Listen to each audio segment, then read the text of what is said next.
하나님 아버지, 오늘도 우리를 새벽의 자리로 불러주시고 세상의 분주함보다 먼저 하나님 앞에 나오게 하시니 감사합니다. 우리의 힘과 의로 나온 것이 아니라 아버지께서 깨우시고 부르셔서 은혜의 자리로 이끄셨음을 고백합니다. 이 시간 우리의 마음을 하나님께로 향하게 하시고 주의 음성 앞에 겸손히 서게 하여 주시옵소서. 주님, 지난 2026년 전반기 동안 우리 교회 가운데 은혜를 베풀어 주심을 감사드립니다. 남선교회 주간 화요조찬 성경 공부를 비롯하여 지구별 성인 성서 연구의 모든 과정 속에서 말씀을 배우고 나누며 믿음의 길을 다시 붙들게 하셨습니다. 지식만 쌓는 시간이 아니라 우리의 삶이 말씀 앞에서 새로워지는 시간이 되게 하심을 감사드립니다. 이제 여름의 휴식기를 갖는 동안에도 우리의 마음과 믿음이 흐트러지지 않게 하시고 잠시 멈춤의 시간 속에서 더욱 깊이 주님을 바라보며 영적으로 충전되는 은혜를 누리게 하여 주시옵소서. 하나님 아버지, 이제 여름 사역이 시작됩니다. 교회 학교의 성경학교와 수련회, 대학부와 청년부, 청년플러스의 수련회와 선교, 그리고 각 재직 부서별로 준비되는 모든 여름 사역 위에 주님의 은혜를 더하여 주시옵소서. 모든 일정이 안전하게 진행되게 하시고 준비하는 손길마다 지치지 않게 하시며 성령의 충만함으로 맡겨진 사역을 잘 감당케 하여 주시옵소서. 봉사하는 모든 이들 가운데 은혜와 평강이 넘치게 하시고 섬김의 자리가 부담이 아니라 기쁨이 되게 하여 주시옵소서. 특별히 다음 세대와 청년들이 주님을 인격적으로 만나게 하심으로 교회가 다시 복음의 생명력으로 충만해지게 하여 주시옵소서. 주님, 호국 보훈의 달을 지나며 우리나라를 위해 기도합니다. 대한민국의 모든 국민이 분단된 이 땅의 아픔을 기억하게 하시고 오늘 우리가 누리는 평화와 자유가 결코 당연한 것이 아님을 깨닫게 하여 주시옵소서. 이 나라를 지금까지 지키고 인도하신 하나님께 감사를 드리며 앞으로의 길도 주님께서 붙들어 주시기를 간구합니다. 이 땅 위의 전쟁의 상처가 치유되게 하시고 미움과 분열이 아니라 화해와 평화의 길이 열리게 하여 주시옵소서. 위정자들에게는 지혜와 두려움을 주시기를 원합니다.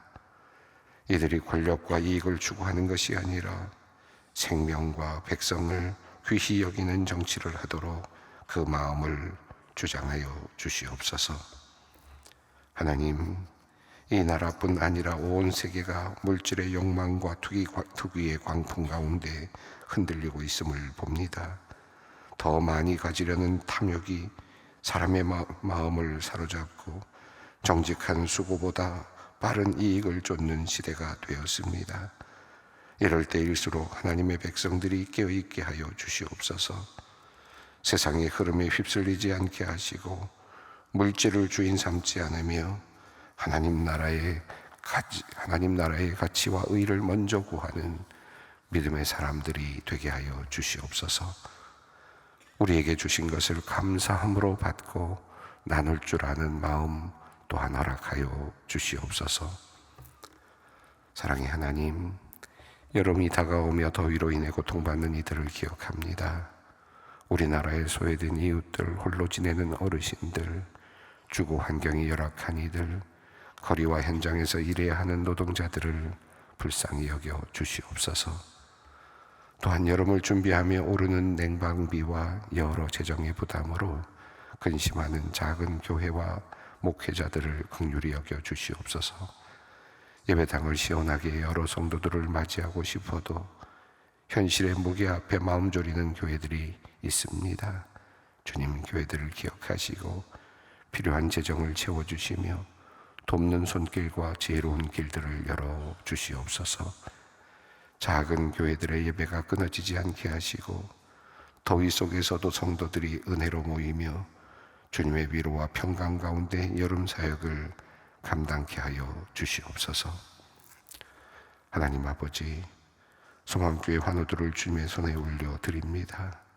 육신의 연약함으로 병상에 있는 성도들, 수술과 치료를 앞둔 분들, 긴 회복의 시간을 지나고 있는 이들에게 주님의 위로와 치유의 은혜를 더하여 주시옵소서.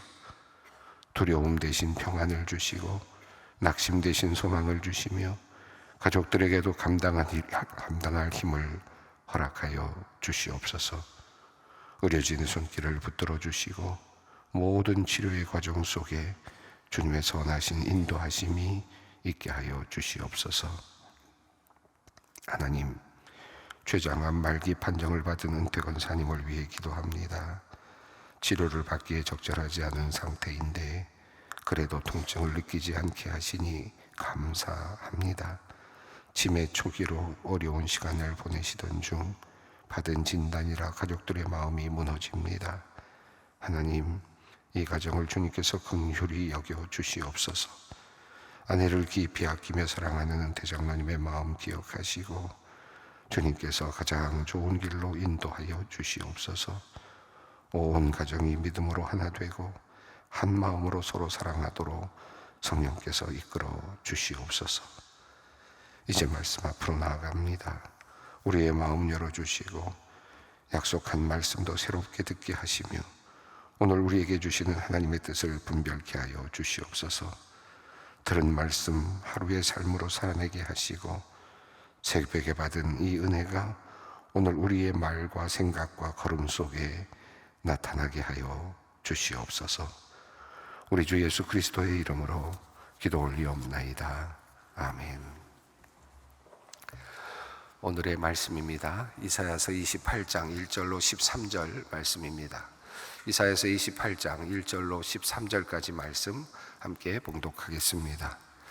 에브라임의 술 취한 자들의 교만한 면류관은 화 있을진저 술에 빠진 자의 성 곧 영화로운 관같이 기름진 골짜기 꼭대기에 세운 성이여 쇠잔에 가는 곳 같으니 화 있을진저 보라, 주께 있는 강하고 힘 있는 자가 쏟아지는 우박같이 파괴하는 광풍같이 큰 물이 넘침같이 손으로 그 면류관을 땅에 던지리니 에브라임의 술 취한 자들의 교만한 면류관이 발에 밟힐 것이라. 그 기름진 골짜기 꼭대기에 있는 그의 영화가 쇠잔에 가는 꽃이 여름 전에 처음 익은 무화과와 같으리니 보는 자가 그것을 보고 얼른 따서 먹으리로다. 그날에 만군의 여호와께서 자기 백성의 남은 자에게 영화로운 면류관이 되시며 아름다운 화관이 되실 것이라. 재판석에 앉은 자에게는 판결하는 영이 되시며 성문에서 싸움을 물리치는 자에게는 힘이 되시리로다. 그리하여도 이들은 포도주로 말미암아 옆걸음치며 독주로 말미암아 비틀거리며 제사장과 선지자도 독주로 말미암아 옆걸음치며 포도주에 빠지며 독주로 말미암아 비틀거리며 환상을 잘못 풀며 재판할 때에 실수하나니 모든 성에는 토한 것 더러운 것이 가득하고 깨끗한 것이 없도다. 그들이 이르기를 그가 누구에게 지식을 가르치며 누구에게 도를 전하여 깨닫게 하려는가. 저 떨어진 품을 떠난 자들에게 하려 하는가. 대저 경계에 경계를 더하며 경계에 경계를 더하며 교훈에 교훈을 더하며 교훈에 교훈을 더하되 여기서도 조금 저기서도 조금 하는구나 하는도다. 그러므로 더듬는 입술과 다른 방언으로 그가 이 백성에게 말씀하시리라. 전에 그들에게 이르시기를 이것이 너희의 안식이요 이것이 너희의 상쾌함이니 너희는 곤비한 자에게 안식을 주라 하셨으나 그들이 듣지 아니하셨으므로 여호와께서 그들에게 말씀하시되 경계에 경계를 더하며 경계에 경계를 더하며 교훈에 교훈을 더하며 교훈에 교훈을 더하고도 여기서도 조금 저기서도 조금 하사 그들이 가다가 뒤로 넘어져 부러지며 걸리며 붙잡히게 하시리라. 아멘.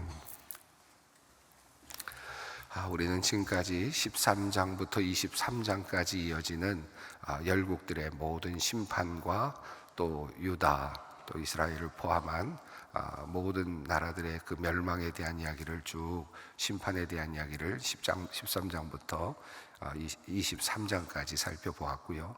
또 24장부터 26장에 이르기까지, 27장에 이르기까지 우리는 또 온 나라의 멸망, 전 땅의 멸망, 그러니까 세상의 멸망과 관련된 내용을 쭉 다루었습니다. 그리고 그 세상의 멸망과 관련해서는 하나님의 회복, 하나님께서 회복시키실 것에 대한 그 표현들이 들어있었음을 우리가 확인할 수 있었습니다.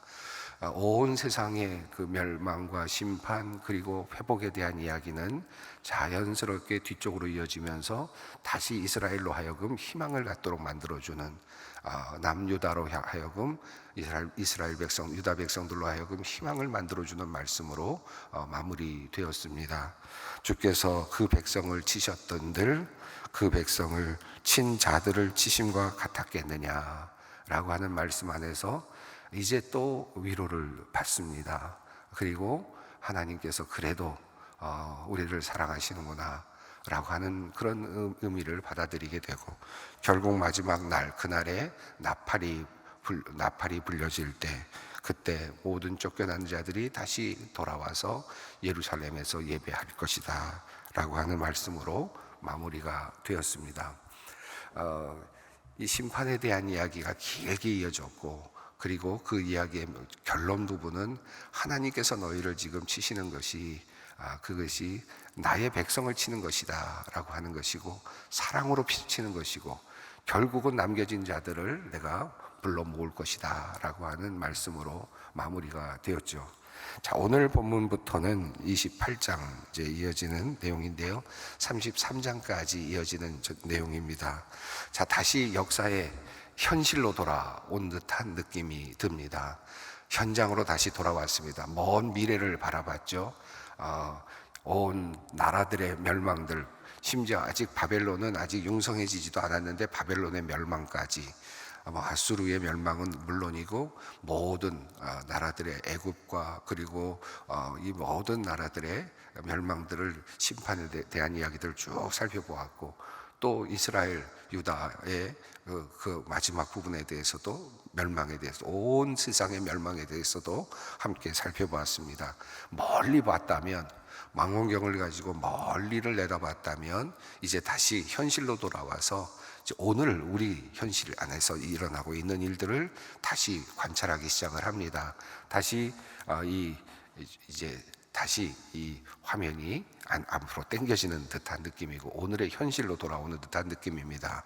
자, 우선 돌아와서 먼저 지금 이 남유다의 살고 있는 백성들을 향한 지금 메시지이지만, 우선은 에브라임, 다시 말하면 사마리아 사람들, 북이스라엘 사람들을 향한 예언의 말씀을 먼저 다루면서 시작이 되고 있습니다. 자, 1절 말씀을 읽겠습니다. 에브라임의 술 취한 자들의 교만한 면류관은 화 있을진저, 술에 빠진 자의 성 곧 영화로운 관같이 기름진 골짜기 꼭대기에 세운 성이여, 쇠잔에 가는 곳 같으니 화 있을진저. 자, 이제 다시 현실로 돌아와서 화가 있을 것을 이야기합니다. 아마도 북이스라엘이 아직 멸망하기 직전의 상태인 것으로 보여지고요. 또 아수르가 지금 이제 막 공격해 들어오기 직전의 상황으로 보여집니다. 그러나 에브라임, 이 북이스라엘의 멸망이 이제 얼마 남지 않았다는 사실을 알고 있습니다. 에브라임의 술 취한 자들의 교만한 면류관이라고 이렇게 되어 있습니다. 여기 보면 오늘 본문 속에 술 취하다라는 표현이 계속되고 있고요. 이 술 취했다라고 하는 이 이미지로 이 지금 북이스라엘의 멸망, 그리고 또 남유다의 멸망의 그 모습을 그려주고 있습니다. 술 취했다라는 말은 정신을 제대로 차리지 못하고 있는 것이죠. 그리고 흥겹게 살아가고 있고, 그리고 도취되어서 살아가고 있지만 실제로는 제정신이 아닌 상태이죠. 술 취해 있는 것은 자기 스스로는 만족해 있을지 모르지만, 그러나 사실은 바깥에서 사람이 볼 때에는 참으로 추해 보이는 모습일 겁니다. 제정신도 당연히 아닐 것이고요. 그러면서 화려하게 살아갑니다. 그리고 자신의 욕망을 채우는 그런 일들을 하면서 살아갈 것입니다. 자, 그래서 에브라임의 술 취한 자들의 교만한 면류관이라고 이렇게 표현을 했습니다. 여기 또 면류관이라는 표현이 또 나오는데 이것은 자랑거리입니다. 그 면류관이라는 말은 자랑거리이고 왕권입니다. 결국은 지금 술 취한 자들의 교만한 면류관, 그것을 가지고 지금 세상을 다스리고 있는 그런 모습이라고 할 수 있겠습니다. 술 취함을 가지고 다스리고 있는 세상, 술 취함이 다스리는 세상. 여러분, 그 술 취함이 다스리는 세상 같은 세상이 사실은 우리들의 살아가고 있는 세상입니다. 온전한 세상 같지만 그러나 그렇지 않습니다. 저 살아보면, 우리가 삶의 여정을 보면 술 취한 것 같은 그런 것들로 모두 다 채워져 있는 것, 제정신이 아닌 상태의 쾌락과 그리고 정욕과 그리고 그저 화려함과 즐거움만을 찾아 나가는 그런 모습이 현실의 모습이라고 할 수 있겠습니다. 에브라임의 술 취한 자들의 교만한 면류관. 자, 이 본문은 화 있을진저라는 말씀으로 제일 먼저 시작이 됩니다. 두 번이나 본문에서 1절에서 화 있을진저라고 시작을 하는데요. 에브라임의 술 취한 자들의 교만한 면류관이 화 있을 것이다. 그리고 술에 빠진 자의 성 곧 영화로운 관같이 기름진 골짜기 꼭대기에 세운 성 쇠잔에 가는 꽃 같은지 화 있을진저. 자, 술 취한 자들이 화 있을 것이고, 그리고 에브라임 성, 바로 그 성이 화 있을 것이다. 사마리아 성, 사마리아의 북이스라엘 성이 화 있을 것이다. 이제 곧 심판을 받게 될 것이다 라는 말씀입니다. 자, 2절 말씀입니다. 보라, 주께 있는 강하고 힘 있는 자가 쏟아지는 우박같이 파괴하는 강풍같이 큰 물이 넘침같이 손으로 그 면류관을 땅에 던지리니. 자, 보라, 주께 있는 강하고 힘 있는 자. 이게 누굽니까? 아마도 지금 아수르를 의미하는 것 같죠. 아수르가 이제 곧 들이닥칠 겁니다. 그런데 이 아수르를 지금 하나님께서 사용하신다는 것 아닙니까? 강대국을 사용하셔서 하나님의 자녀들, 하나님의 백성을 치시겠다는 것 아닙니까? 앞서서 이미 그 말씀들을 쭉 전체적으로 보게 해주셨는데, 그런데 이제 다시 현실로 돌아와서 하나님께서 이제 아수르를 통해서 이제 북이스라엘을 치실 것입니다. 강력한 힘으로 그 면류관을 땅에 떨어뜨릴 것이다. 쾌락의 면류관, 그리고 술 취한 자들의 면류관을 땅에 떨어뜨릴 것이다. 그 나라가 이제 멸망하게 될 것을 예언한 말씀입니다. 자, 3절은 그 말씀이 이어지는 내용입니다. 함께 읽습니다. 에브라임의 술 취한 자들의 교만한 면류관이 발에 밟힐 것이라. 자, 결국 그 나라는 이제 발에 밟히고 말 것입니다. 자, 이 4절 말씀입니다. 그 기름진 골짜기 꼭대기에 있는 그의 영화가 쇠자돼 가는 꽃이 여름 전에 처음 익은 무화과와 같으리니 보는 자가 그것을 보고 얼른 따서 먹으리로다. 자, 여기 보면 여름 전에 처음 익은 무화과 나무 같으리니, 사실은 굉장히 열심히 익었으니까 제일 먼저 익었겠죠. 나름대로는 아주 성공한 그런 무화과 열매일 수도 있겠습니다. 그런데 처음 익은 열매 같은데 결국은 홀딱 그냥 삼켜버리고 맙니다. 결국 먹혀버리고 마는 것이죠. 지금 이 내용이 그런 내용입니다. 결국은 이 4절이 말씀하는 내용은 결국 에브라임은 먹힐 것이다, 그죠? 결국은 먹히고 말 것이다, 사라지고 말 것이다, 정복당하고 말 것이다 라고 하는 내용의 말씀입니다.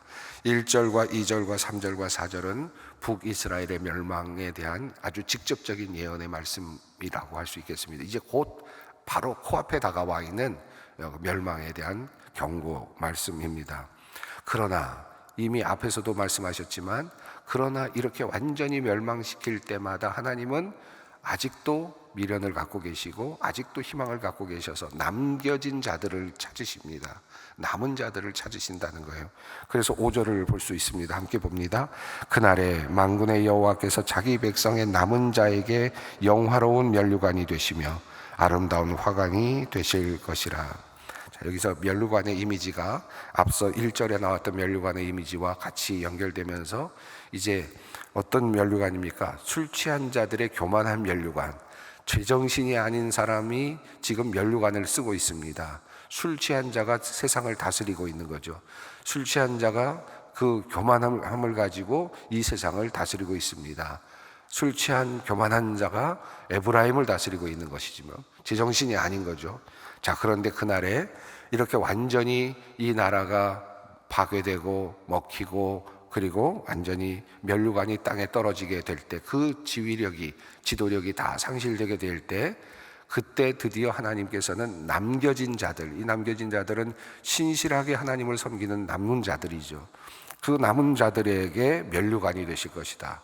하나님이 이제 그들을 지도하시고 그들을 이끌어 가실 것이다. 하나님께서 면류관이 되어 주실 것이다. 그때 남겨진 자들이 바로 그러한 하나님의 화관을 함께 쓰게 될 것이다 라는 말씀입니다. 이제 하나님께서 그들을 지켜주실 것입니다. 남겨진 자들은 하나님께서 끝까지 보호하실 것입니다. 신실한 자들을 버리지는 않을 것입니다. 자, 6절은 그 내용이 더욱더 깊어집니다. 함께 읽습니다. 재판석에 앉은 자에게는 판결하는 영이 되시며 성문에서 싸움을 물리치는 자에게는 힘이 되시리로다. 자, 그 하나님께서는 그들의 삶을 바라보시면서 올바르게 판단해 주실 것이다. 억울하지 않게, 그리고 정의롭게 판단해 주시고 그의 인생을 지도해 주실 것이며, 또 혹시라도 어려움을 당하고 힘들고 그리고 또 두려움이 몰아치는 그와 같은 상황 속에서는 하나님께서 그들에게 힘이 되어 주실 것이다 라고 그렇게 말씀하고 있습니다. 다시 말하면 하나님께서 그들을 이끌어 가신다. 하나님께서 주인이 되시고 하나님께서 영도자가 되주시고 하나님께서 지도자가 되주시고 하나님께서 그 왕이 되어 주신다라는 의미입니다. 누구에게 그렇습니까? 남겨진 자들에게 그러합니다. 그런데 이 남겨진 자들은 어디서 남겨진 자들입니까? 에브라임에서 남겨진 자들입니다. 다시 말하면 북이스라엘 백성들 중에도 하나님의 백성들이 남겨질 것이다 라고 하는 확실한 말씀입니다.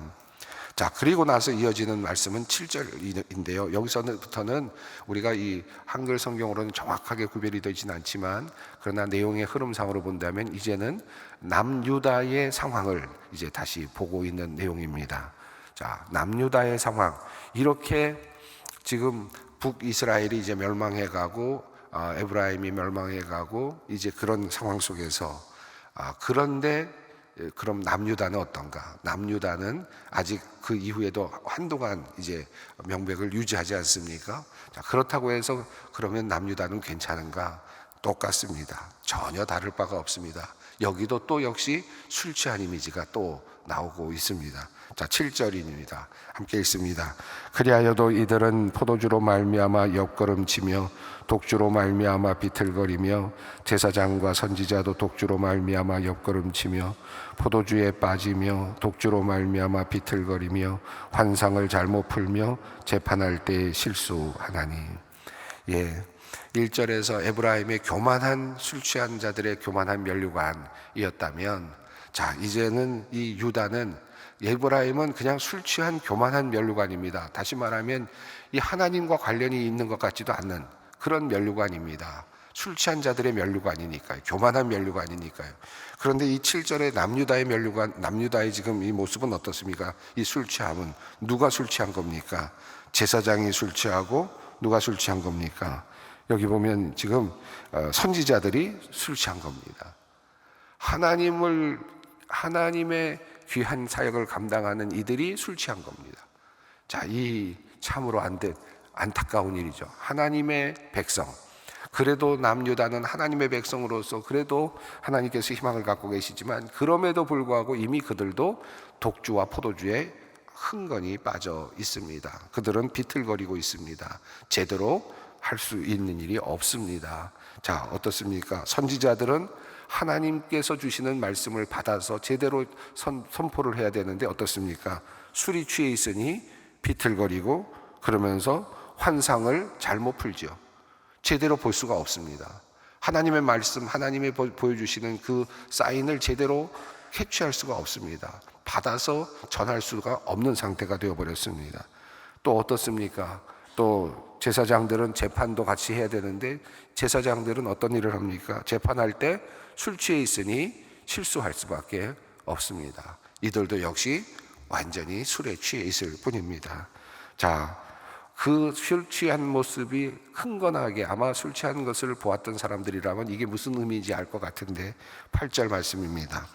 모든 상에 토한 것 더러운 것이 가득하고 깨끗한 곳이 없도다. 술이 만취해서 그 토한 것들이 여기저기 널려 있는 참으로 지저분해 보이는 그런 모습입니다. 자, 이 정도가 되었으면 나라를 이끌어갈 수 있는 사람이겠습니까? 자, 그런데 그들은 이제 이사야 같은 선지자가 나타나서 제대로 말을 해주고 하나님의 뜻을 전해주지만, 그러나 그들은 그것을 받아들일 만한 지금 생각이 전혀 없습니다. 도리어 그들을, 그러한 선지자들의 온전한 정신을 가지고 와서 전하는 선지자들을 폄하합니다. 자, 9절이 바로 그 내용인데요. 그들은 여기서 제사장들과 선지자들을 의미합니다. 함께 읽습니다. 그들이 이르기를 그가 누구에게 지식을 가르치며 누구에게 도를 전하여 깨닫게 하려는가? 젖떨어져 품을 떠난 자들에게 하려는가? 자, 이사야와 같은 사람들이 나타나서, 선지자가 나타나서 바른 정신으로 하나님의 말씀을 전하지만 그들은 들을 생각이 없습니다. 누구에게 전할 거냐? 어린애들에게 전할 거냐? 라고 폄하하고 무시합니다. 자, 10절 말씀을 읽습니다. 대저 경계에 경계를 더하며 경계에 경계를 더하며 교훈에 교훈을 더하며 교훈에 교훈을 더하되 여기서도 조금 저기서도 조금 하는구나 하는도다. 말씀에서 경계를 조금 더 피고 뭐 이것도 하라 저것도 하라 그러고 이래라 저래라 하는구나 라는 말씀으로 일단 풀 수가 있겠죠. 자, 그렇게 얘기하면서 하나님의 뜻을 온전히 지금 듣지 못하고 있습니다. 11절입니다. 그러므로 더듬는 입술과 다른 방언으로 그가 이 백성에게 말씀하시리라. 결국은 그들은 못 알아들을 겁니다. 결국은 그렇게 말하기 때문에 그들은 알아들을 수 없는 마음 상태에 있습니다. 12절입니다. 전에 그들에게 이르시기를 이것이 너희의 안식이요 이것이 너희의 상쾌함이니 너희는 곤비한 자에게 안식을 주라 하셨으나 그들이 듣지 아니하였으므로, 하나님께서는 주시고자 했던 것은 그들에게 평안이었는데 그러나 그들은 그것조차도 제대로 알아듣지 못했습니다. 자, 그래서 결국 어떻습니까? 13절입니다. 여호와께서 그들에게 말씀하시되 경계에 경계를 더하며 경계에 경계를 더하며 교훈에 교훈을 더하며 교훈에 교훈을 더하고 여기서도 조금 저기서도 조금 하사 그들이 가다가 뒤로 넘어져 부러지며 걸리며 붙잡히게 하시리라. 그들이 말한 바대로 여기서도 조금 저기서도 조금 그저 율법적인 것 하나 더 하고 이것도 하고 저것도 하고 그렇게 하라고 이야기한다는 그들의 말 그대로 하나님께서 그렇게 두시겠다. 그래서 결국 그들은 참된 안식으로 들어갈 수 없을 것이다 라고 하는 말씀입니다. 술 취한 자의 모습, 제정신이 아닌 세상, 제정신이 아닌 모습으로 살아가고 있는 우리들의 모습, 과연 우리는 제대로 살아가고 있는지 한번 또 다시 한번 생각을 해보십시다. 그리고 하나님께서 그럼에도 불구하고 이런 상황 속에서도 남겨진 자들에게 주실 복을 말씀하여 주셨으니까 우리는 꼭 남겨진 자가 되어야 되겠다라는 마음을 갖게 됩니다. 자, 이 마음을 가지고 기도의 자리로 함께 나아가겠습니다. 하늘에 계신 우리 아버지, 아버지의 이름을 거룩하게 하시며 아버지의 나라가 오게 하시며 아버지의 뜻이 하늘에서와 같이 땅에서도 이루어지게 하소서. 오늘 우리에게 일용할 양식을 주시고 우리가 우리에게 잘못한 사람을 용서하여 준 것 같이 우리 죄를 용서하여 주시고 우리를 시험에 빠지지 않게 하시고 악에서 구하소서. 나라와 권능과 영광이 영원히 아버지의 것입니다. 아멘.